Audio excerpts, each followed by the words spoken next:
Well, good afternoon. I'm John Walters. I'm President and CEO of Hudson Institute. I want to welcome you to the Betsy and Wally Stern Conference Center. Today's program may sound a little bit different from our usual work on national security and security technology, but it is directly connected to the work that we've done in those fields because, as I think most people who haven't been in a cave for the last few years realizes, the United States is a very strong country, but it needs to change and spend on its own defense. To do that, it's going to have the resources to have a stronger military, a changed military, as well as maintaining the existing military capabilities. It cannot do that if it is continuing to build trillion-dollar deficit over trillion-dollar deficit. It simply won't have the resources to do it. We could not be happier today to be joined by Senator Phil Gramm. When I first came to Washington, Senator Gramm was changing America's landscape in budget, also with a sense of humor, which is something you can't hard to imagine today with everybody so grim and angry. But he's a real giant of public service and of economics. I want to recommend two things to you today. One is his book on the myth of American inequality, which is a refreshing return to the basic facts of what's happening to our social fabric and our economy. Also, the op-ed today in the Wall Street Journal about where the deficit is being built from, which is radically different from what I think most people think, which is not Social Security and Medicare, although those are expensive, but they are funded to a significant extent. But the transfer payments and the way in which we think about transfer payments, he shows, are a dramatic part of the huge deficits that cannot continue. And he has ideas that go back to how to change that. I'm not going to take any more of their time. I'm going to introduce our two speakers today. As I said, Senator Gramm has a distinguished record of public service, also academic scholarship, and private sector success. Senator Gramm has actually done all of this and continues to help America look ahead, see clearly, and avoid danger. He was a professor of economics at Texas A&M for 12 years, served in the U.S. House of Representatives for 6 years, and in the U.S. Senate for 12 years. He did what seems almost impossible today. He authored and got adopted legislation that cut and restricted federal spending in 1981 and in 1985. Since retiring from Congress, he has written extensively on budget, tax, and economic policy, and income and wealth distribution. I urge young people, some of whom are in the audience, some of which may be joining us virtually, to read his books. They're clear and they're important. They offer a much-needed education in economics and how America works. We were talking as we were preparing. He has another book, which will be very important, that'll come out this spring that he just sent to the publisher. We are honored to have him with us today. Moderating today's discussion with Senator Gramm is my colleague, Senior Fellow Thomas Duesterberg. Tom worked in Congress for 10 years before serving as Assistant Secretary of Commerce for International Economic Policy. He has had multiple jobs in the executive branch and in the private sector. He is an outstanding policy analyst working in several think tanks and writing 4 books and hundreds of articles on global economics, energy, and regulatory issues. Before we were lucky enough to get him to draw him back to Hudson. He continues to be one of our most important scholars. He is one of Hudson's very best. I will turn the floor over to the two of you. Thank you again for being here, Senator.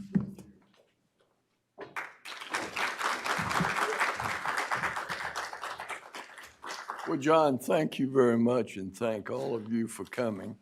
I'm going to try to resist drowning you in statistics, but I want to talk about the elephant in the room in terms of the use of budget resources. Now, if we went out today and we found all of the budget experts in Washington, there are probably fewer than would make the claim, and we asked them, what is causing our deficit problem, our debt problem? What is crowding out defense and essential government services? the odds are very high that in the first 3 or 4 items they would mention Social Security and Medicare. And Social Security and Medicare are now both drains on general revenue, and they will become major problems in the future if they're not reformed, but they are not our big problem today. Social Security has run a cash surplus for 60% of the years since it came into existence. Our national debt is lower today than it would be if Social Security had never existed. Today, Social Security is about 90% funded by its dedicated payroll tax. So that Social Security is a drain on revenues, but it's a drain to the tune of $88.1 billion a year. Medicare is 50% self-funded through a payroll tax and through Medicare premiums for Part B and Part D of Medicare. But even so, Medicare premiums fund roughly half the program, and Medicare today absorbs $509 billion of general revenues.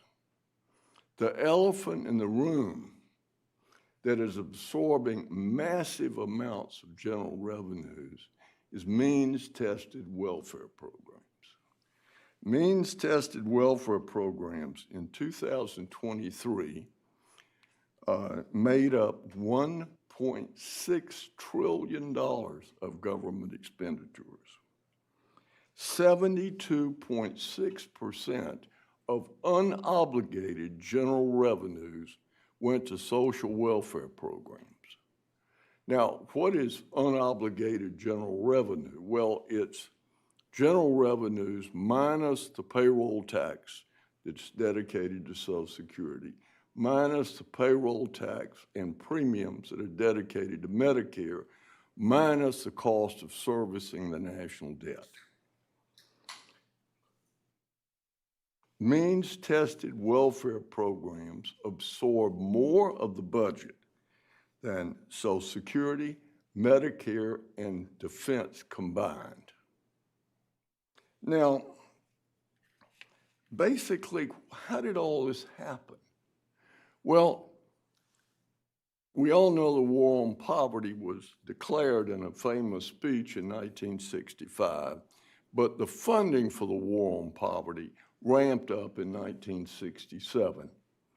If you look just at programs that go to able-bodied, to households with an able-bodied work-age adult in the household, when the program started in 1967 in terms of significant funding, the average household with a work-age person in the household received $7,352 a year.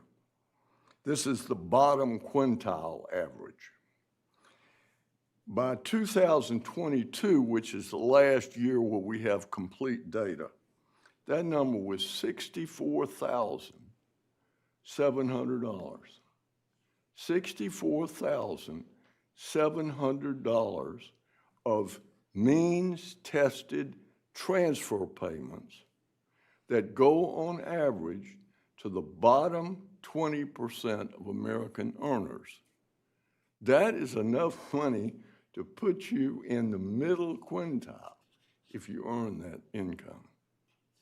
Now, if you look at the numbers, and I'm going to quit using all these numbers, but welfare going to able-bodied work-age households has grown 9.2 times as fast since 1967 as earned income of American families. It's an extraordinary number. Now, of course, you're painfully aware that defense has had a mirror image. Defense spending fell in 1967 from 68% of unobligated general revenues down to 37%. But those defense dollars weren't beaten into plowshares. If they had been, we would have lower taxes, higher wages, greater economic growth. They were primarily used to fund social welfare programs. Today, we transfer through transfer payments and taxes 29.4% of the GDP of America. There's only one country in the world that transfers more of its income through taxes and transfer payments than we do, and of course that's France, but they transfer only 30.1%. So if Bernie Sanders went to bed and dreamed of America being a welfare state and woke up and saw these numbers, he could say his dream came true. We are a social welfare state. And of course, what has happened is, as the transfer payments have gotten larger and larger, predictably, a labor force participation rate has gotten smaller and smaller. When the war on poverty started to ramp up funding, 68% of able-bodied adults in the bottom quintile worked. Today, that number is down to 36%. In the second quintile, the number when the poverty program ramped up was 90%, which was the highest quintile in the country. So strong was the work ethic in 1967 that the second quintile, lower middle income, mostly blue collar workers, worked more, held jobs more often and worked more hours than anybody else in the country. Their labor force participation has fallen from 90% to 85%. And during the same period, for the middle quintile, it's grown from 86 to 92%. So you've got, if you adjust for household size, and this is the last big statistic I'm giving you, if you adjust for household size, the bottom 60% of American households basically all have the same income. Now think about it. Second quintile has 2.4 times as many of its adults working as the bottom quintile, and they work 85% more hours, but yet for all practical purposes, they have the same income. And the same can be said for the middle income quintile. 2.5 times as many work, they work 108% more hours, and yet their income is basically the same. This is the economic root of American populism. I live out in the country. I have a lot of people come to my place to work to fix things because things always break. And I never heard anybody complain about rich people. What they complain about is all these people who are sitting on their butt doing nothing, not breaking a sweat, and they're as well off as they are. Now, we got strong support in the country for welfare reform. Even in Wisconsin, when they put it on the ballot, 79% of the voters in purple Wisconsin voted for welfare reform. The welfare reform where you got to work to get welfare. We had the Clinton welfare reform. I'm proud to say I was part of it. And we reformed AFDC, a very small part of the program. It was overwhelmingly successful. The most successful public reform of my political career, and I believe in the history of the country. 80% of the people within 8 years had left the program. Many of them had gone to work. The poverty rate among children declined, And as we just saw in a major study from Harvard done by a liberal college professor, Chetty at Harvard, the most important thing in a child developing their potential is they live in a neighborhood where somebody works. Doesn't have to be their parents, just the example of seeing a working person. And so the point of this is we can change all this. We can change all this by requiring that able-bodied people of work age work in return for welfare benefits.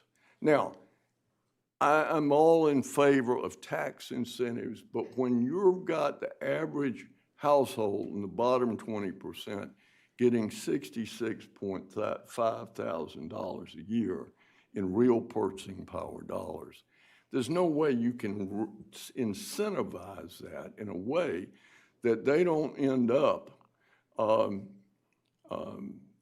with no incentive to work. The amazing thing to me in looking at statistics is not that the labor force participation rate among low-income Americans fallen to 36%. The amazing thing is it's 36%. And I think that tells you something about America. So in the end, I think the beginning of dealing with a budget is a work requirement for able-bodied work-age persons in return for receiving the benefit. Secondly, we have got to require the Census Bureau to count all transfer payments as income.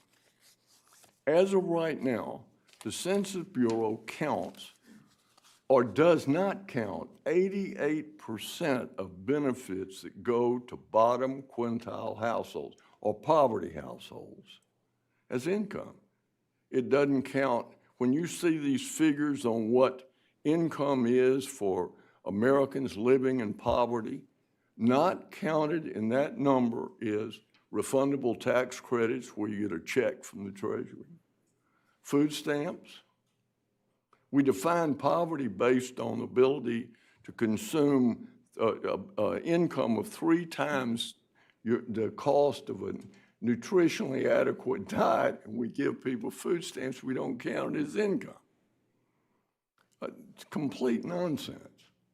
And it doesn't count Medicaid, it doesn't count rent subsidies, it doesn't count over 100 federal programs. So the beginning of dealing with a budget problem, mandatory work requirement, require the Census Bureau to count transfer payments as income to the recipients, and to change the program where people have to use that definition in determining eligibility. And in doing that, we not only begin to deal with the deficit problem, but we also get the bottom part of the income distribution back into the economy. The economy is a source of opportunity in America. If you're not in the economy, you're dependent on what the government gives you. And the economy in America, even with all of our problems, is still growing. And so that basically is what I wanted to say. Why don't I sit down and we'll do questions.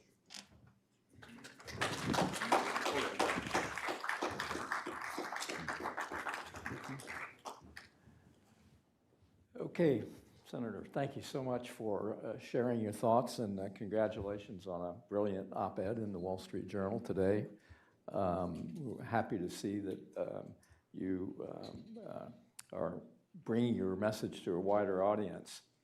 I wanted to start with by reading a quote from a very prominent world leader on some of the questions that the senator raised. And this quote is, as follows: "To promote common prosperity, we cannot engage in welfarism, In the past, high welfare in some populous Latin American countries fostered a group of lazy people who got something for nothing. As a result, their national finances were overwhelmed, and these countries fell into the middle income trap for a long time. Once welfare benefits go up, they cannot come down. It is unsustainable to engage in welfarism that exceeds our capabilities. It will inevitably bring about serious economic and political problems. Now, I'd like to ask the audience to raise their hands if they think this was a quote from Ronald Reagan. No one. Okay, that's a trick question. So it's a quote from Xi Jinping, the leader of the Communist Party in China, which is our most serious economic challenger and adversary.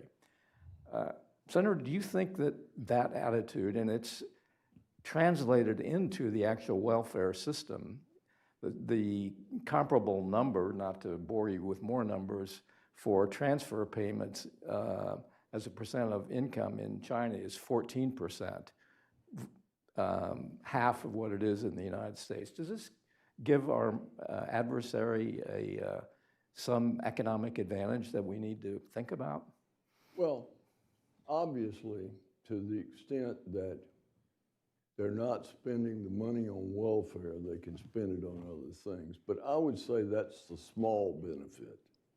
The big benefit is the people that would have been receiving the benefit wouldn't have been working, wouldn't have been contributing, wouldn't have been developing their God-given talents or in their labor force and working. So I would say if the degree to which they follow that speech, and as you know, politicians often say things they don't do, but to the degree that they follow that policy, I would say they are advantaged relative to the United States.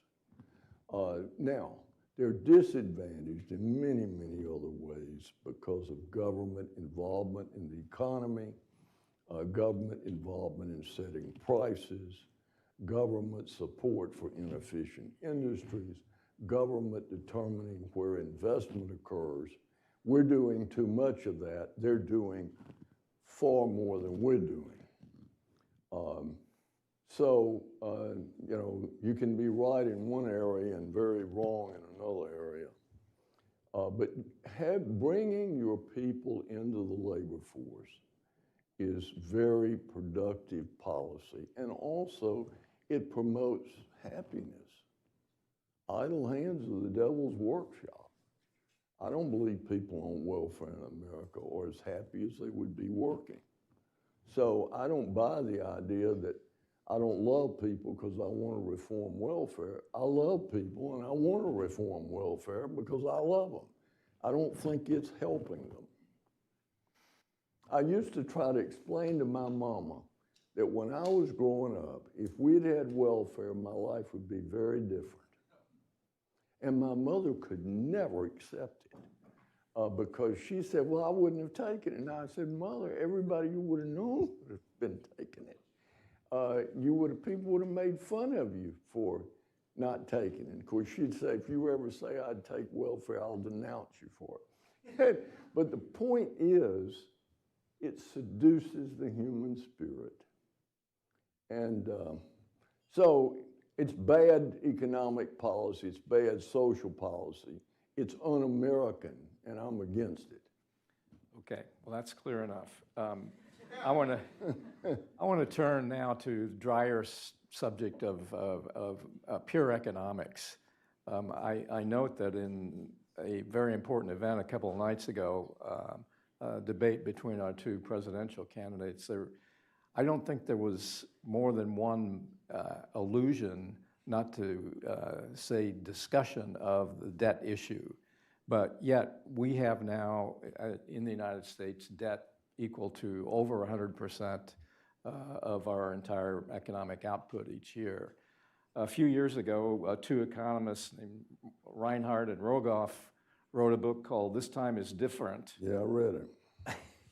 Which looked at 8 centuries of financial records and determined that once you reach a little over 100% of debt and GDP, there's a danger of default. We haven't seen that in the United States, but if they are somewhat right, and we should spend a lot more time worrying about this and doing something about it, what would be the signs in, say, financial markets or the economy that we're reaching a crisis point where there's a point of no return? Well, I don't know. A point of no return is pretty far out there.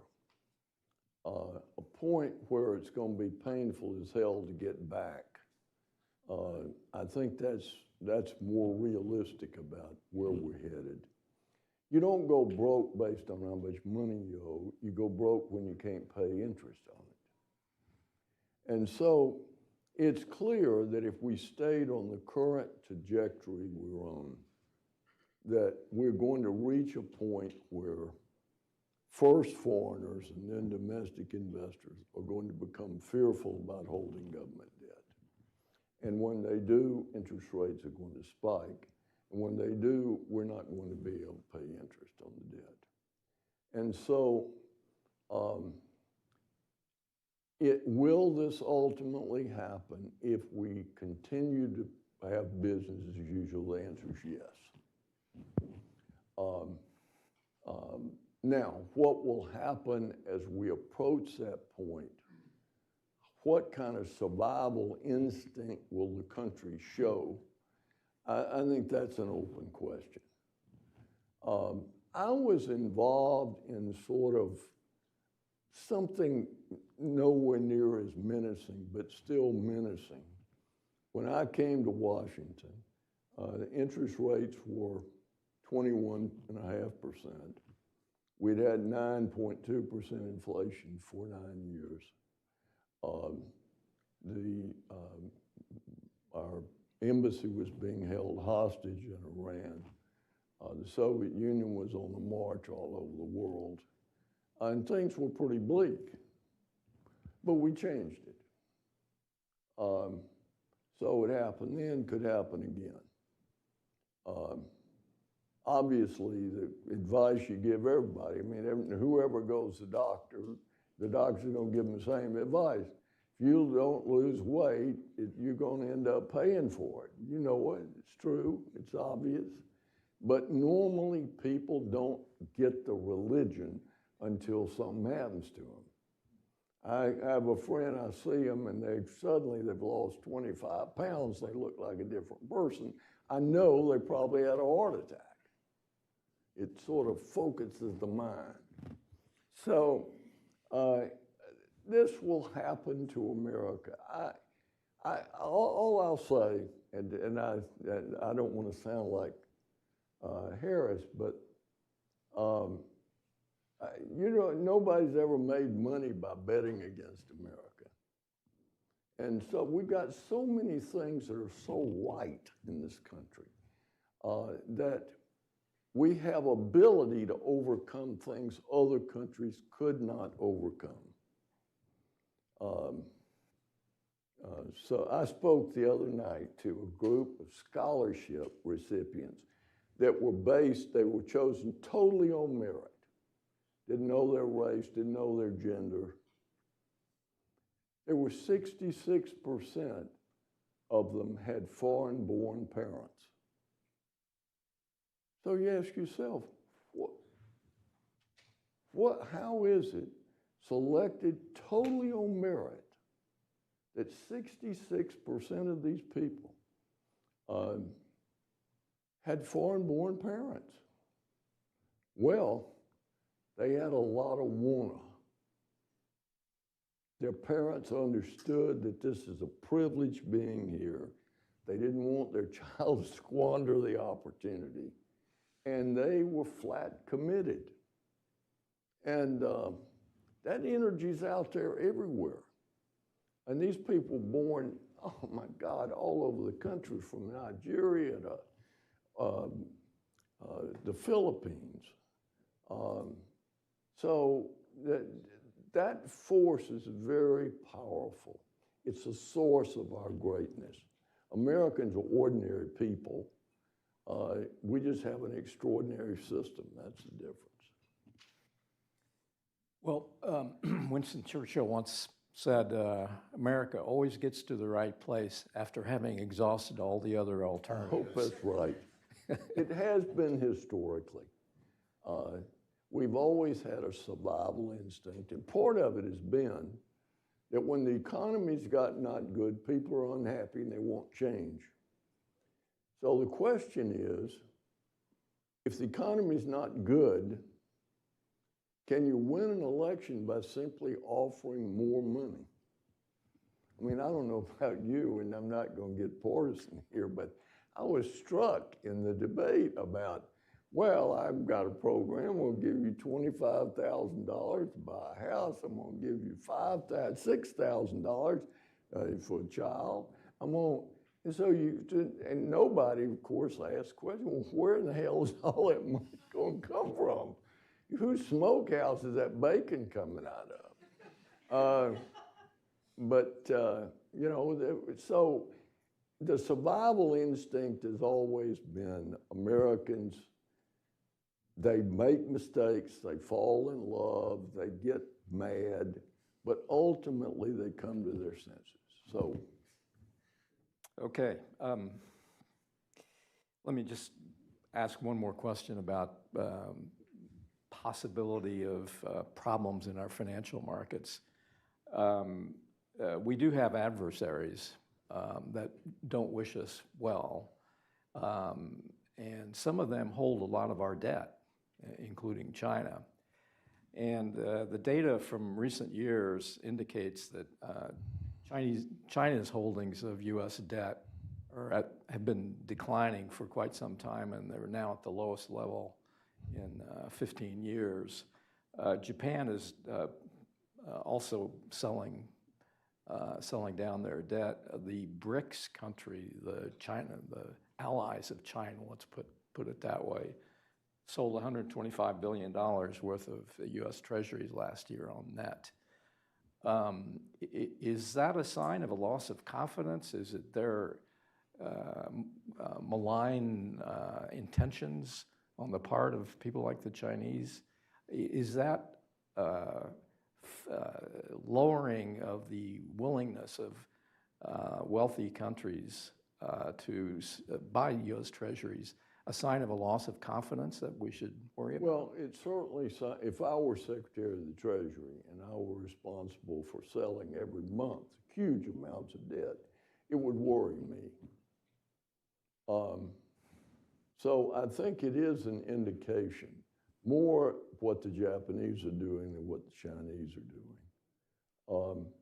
But nevertheless, I mean, China is doing what is in China's interest, which is what we should always do. And if they're deciding it's not in their interest to hold as much federal debt, it's obviously not a good sign. Okay, I'd like to turn more to domestic politics, since you're one of the leading experts in understanding American politics for the last 50 years. I wish that were true. You got Graham Latta through the Congress. John Walters mentioned defense spending is a growing problem, and clearly there's a relationship between the available resources and the needs. But now we're experiencing two live wars in a somewhat of a coordinated fashion, and the possibility of the Chinese at some point in time possibly going the next step and exerting real pressure on the Taiwanese. In these circumstances, why is it that we are unable to make the political case that you've made in part, that we're misallocating our spending in a major way, and we need to address in the short run, because of these live wars, the deficiencies in our national defense spending? Well, obviously, to spend money on defense, you've got to not spend it on something else. And so the decision is being made that something else is more important than defense. I don't think there's any question about the fact that given the world we live in, especially in the experiences we've had recently, with just our sheer capacity to produce weapons, that there is a great need for change. When we did the Reagan program, the one thing that made it much harder was that while we were trying to reduce the size of government, we had to increase defense spending. And we did. And we did it by reducing non-defense spending.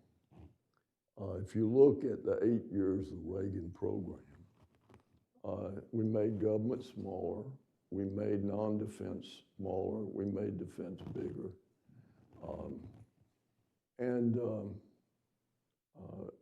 Those turned out to be good decisions. We won the Cold War, we tore down the Berlin Wall. It's hard to argue with the outcome. But today, we clearly need to spend more money on defense. Now, the two conflicts that are live right now, I think, have helped us in two ways. One, helped awaken us to that fact. And secondly, especially the war in Ukraine is a replay of the Spanish Civil War, where we're getting to see modern weapons in combat for the first time. And so it's not just a matter of money, it's a matter of learning from what is happening. I would say, if I were in Congress today, I would begin to question the viability of surface naval warfare. The Russians have been basically driven out of the Black Sea with dime store technology. And so is the tank obsolete? I mean, all of these questions beg to be answered, and we need to be paying attention to that. So, you know, as Eisenhower said in his farewell address, that, you know, I was on this last point, I was on the Armed Services Committee for 4 years. I found the problem I had is everybody that really understood things had a vested interest. I had a very hard time getting a true picture. And I think that's always the case. Now, people say, oh, to China, in China, they're spending in defense money very efficiently. Crap, don't believe that. They're at least as inefficient as we are, thank God. So there's a real need there. I don't see how anybody can make an argument otherwise. Now, making the argument and then doing it are two very different things, because to have more of one thing, got to have less of another, and that's the less of the another is the problem. Defense, I don't think Democrats are just against defense. They just want to spend the money on other things. And in a lot of ways, some Republicans do too, so. Senator, there's an argument that has been made, I think credibly, about the economic history of the United States since the Second World War. And back when you and I were growing up, we were spending 5, 6, 7% of GDP on defense spending. A lot of that money went into research and development to keep ahead of the Soviet Union and other adversaries in terms of our technology, and it was pretty successful. And a lot of the success of the US economy since then owes in some part its origin to the development of semiconductors, the modern biotechnology to take care of wounded soldiers and the like. And so I wonder if a combination of more resources put into basic research that is important to our national security.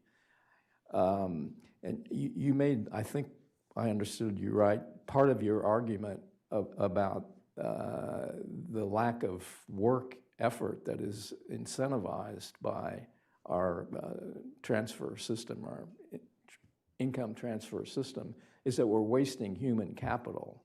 So would we improve our productivity of the overall economy if some of this spending were moved into the research and national security sector, and we had more incentives to work? Well, I know more incentives to work is the easy one, yes. We had a huge research base that we built after World War II that initially was focused on nuclear weapons and then expanded out in every direction. And it became a base for civilian industry. How efficient it was, there's no way to tell. Most technology that is used in defense today was developed in the private sector. That's the biggest change which has occurred. And the idea that we can keep technology away from the Chinese or anybody else is preposterous. The only way you can stay ahead in technology is develop the technology. If you're leading the technology, you got to lead on everybody else. And so the most important thing to me is that we have a vibrant system that allows new technology to be developed in the private sector. With public sector investment, it would have to be pretty specific for me to feel comfortable with it now. Because virtually every technology that is being used is private developed. And so I think the problem with government technology is not the technology, it's the government. And so I would at least be careful. Okay, fair enough. We're going to turn to the audience for questions after I ask one more. So think about what you would like to ask the senator. Senator, you were a leader when you were in the Congress in thinking through and getting actually some reform in how money is spent, allocated and spent. Are there any sort of process reforms in the Congress that you have any confidence in would make a contribution to more efficient allocation of resources? Well, it's a hard problem, and I tried to deal with it through a law called Gramm-Rudman. I discovered in my first few months here that the problem was all the special interests that wanted something were looking over the congressman's left shoulder, sending letters back home, now it's emails, and text messages, and telling people whether the congressman cared about the old, the poor, the sick, the bicycle rider, whatever. And nobody was looking over the right shoulder. And most spending in those days was so small that it would have hardly paid for a first-class letter to send people in districts about the cost. And so spending dominated until there was a crisis, and then we dealt with it. But once the crisis was over, I continued to be concerned about the problem. And so the idea behind Gramm-Rudman was to force special interests to compete against each other for money, so that you could say, Congressman go home and say, my God, I love that program. I was for that program. I wanted to vote for it. But if I'd voted for it, we would have gone over the budget limit, and there would have been a cross-the-board cut. And you know, it's sort of like the closing my military base, and I go and I lie down in front of the bulldozer, and I tell my staff, just as they're about to run over me, jerk me back out of there. And then I say, with tears in my eyes, I hate this is happening, but I can't do anything about it. But Congress and the president conspired to cheat. And and then Clinton had the right to waive it, and he did. Okay, I want to turn it over to the audience for questions, and I would ask that you state your name and your question succinctly, and please make it a question. Sir, you're in front. Dave Walker, former Comptroller General of the United States and Defense Business Board. Dave Walker, former Comptroller General of the United States and current Defense Business Board. We need dramatic and fundamental reforms. Do we need a constitutional amendment that limits how much debt as a percentage of the economy we can take on, absent a formal declaration of war or extraordinary circumstances? Because that's pro-growth. It forces tough decisions on the numerator, but it doesn't tell Congress what the priorities are. But last thing, in 1979, enough states had filed an application for a convention of states for this. Congress never did anything, and I'm working with several states to sue the Congress for failure to call a convention of states to propose such an amendment. Well, look, if I could change the Constitution to impose fiscal constraints, I would do it. No question about that. Why are state governments in so much better position than the federal government? For the simple reason they have constitutional constraints on having to balance their budget. So, and they still find some ways around it, but it's hard to get around it. So yeah, look, I would very much be for that. We've never come close enough to a constitutional convention for me to sort of settle in my mind any fear I might have about the convention. Of course, the Bill of Rights was written in a convention. So, but yes, I'd very much, I would give up a lot to have that amendment. Okay. Frank Williams from North Carolina. I'm retired. But we are not related. And I did not come here knowing him, but I support a convention of states. You know him now, so we can see a conspiracy building. I support a convention of states. I'd like to have your idea on, you just said, if you could do something to the Constitution, what would you do? When I heard you talking today, a number of things popped through my head. You were talking about, for example, foreign-born coming here.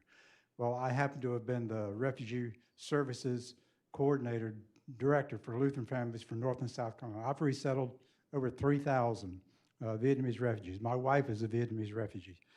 Part of what you were talking about is they come here, they had been limited. They had hit the bottom.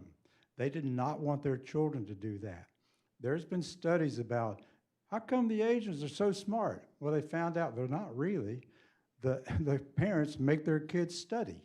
Yeah. And the parents will wash the Let me respond dishes. to your question. There's no Greek adage that above the altar of excellence is inscribed sweat. Okay, it's all about wanna. And I'm against illegal immigration because it's illegal, but I am very much in favor of legal immigration. It's suicidal to not allow the best and brightest to come to America. They bring a new energy, they bring new talent. As I once tried to explain to President Trump, America can't be America without immigrants. You know, there are two original American stories, the cowboy and the immigrant. And the cowboy's gone, he ain't coming back. So, yeah, no, give me you're poor, you're tired, you're sick. Your huddled mass is yearning to breathe free. I lift my light beside the golden door. Now, I would like, since we can't take everybody in the world, I'd like to take people that can really help us. And I've looked at my ancestry, and no one who's ever been kin to me would ever qualify under my standards. But nevertheless, you got to set standards. So, But in terms of limiting Let's let budget, somebody else ask a question. yeah. In the way back of the room.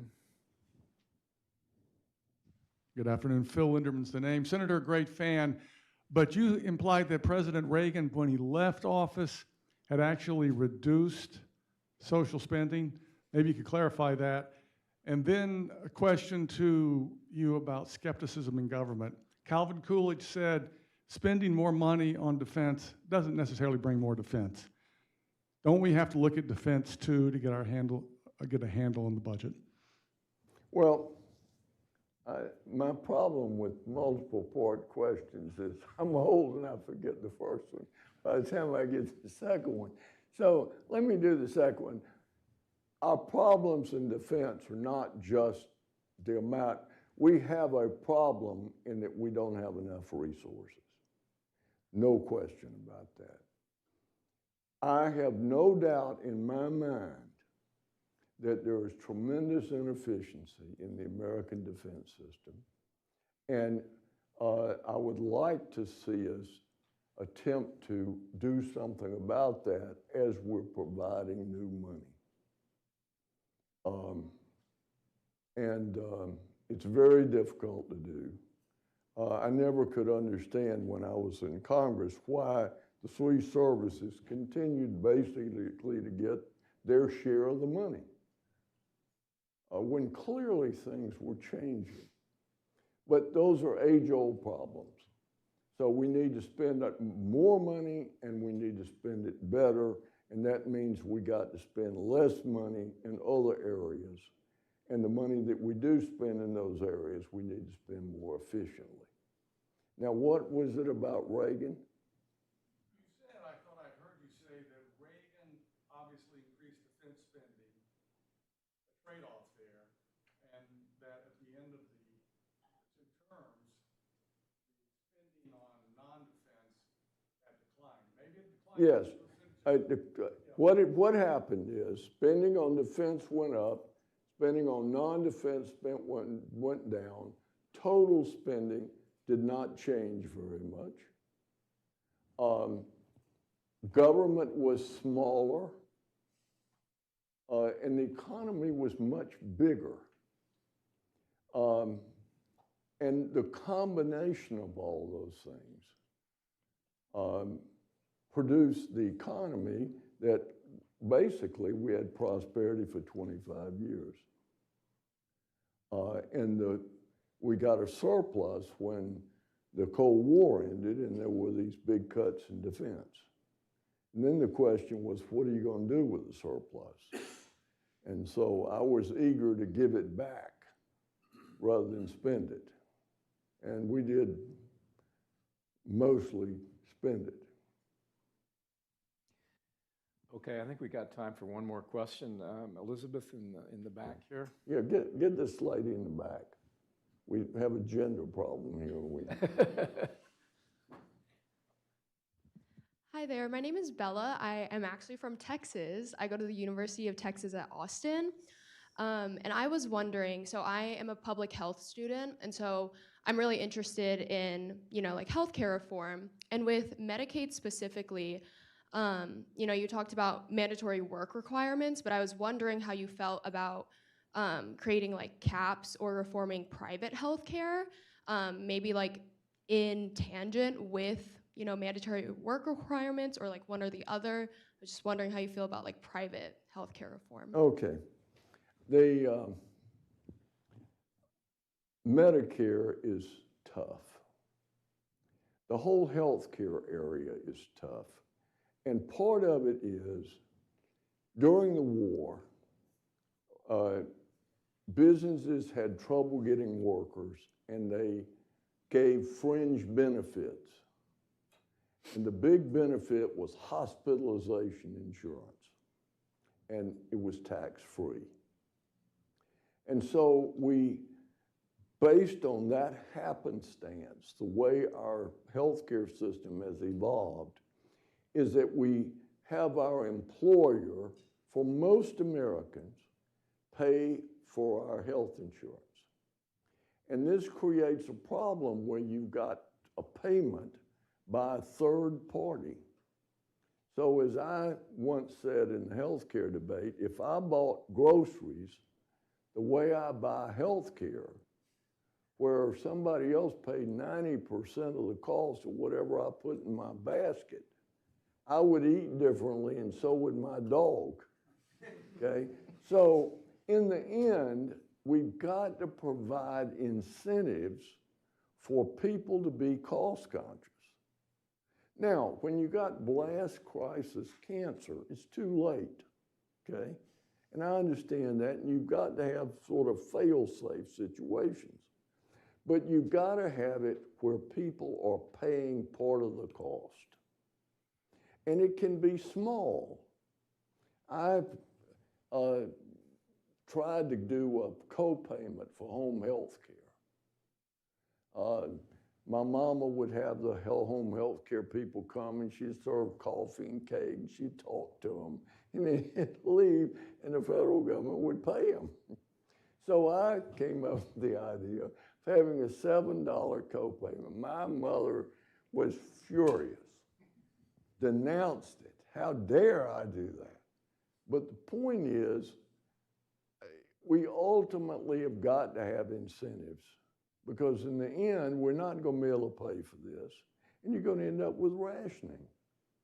So Pericles in the funeral oration said that Athenians could be free because they could control themselves, and that nobody else in the world could. They'd have people control them. Well, we can have a healthcare system where we get to choose if we control ourselves.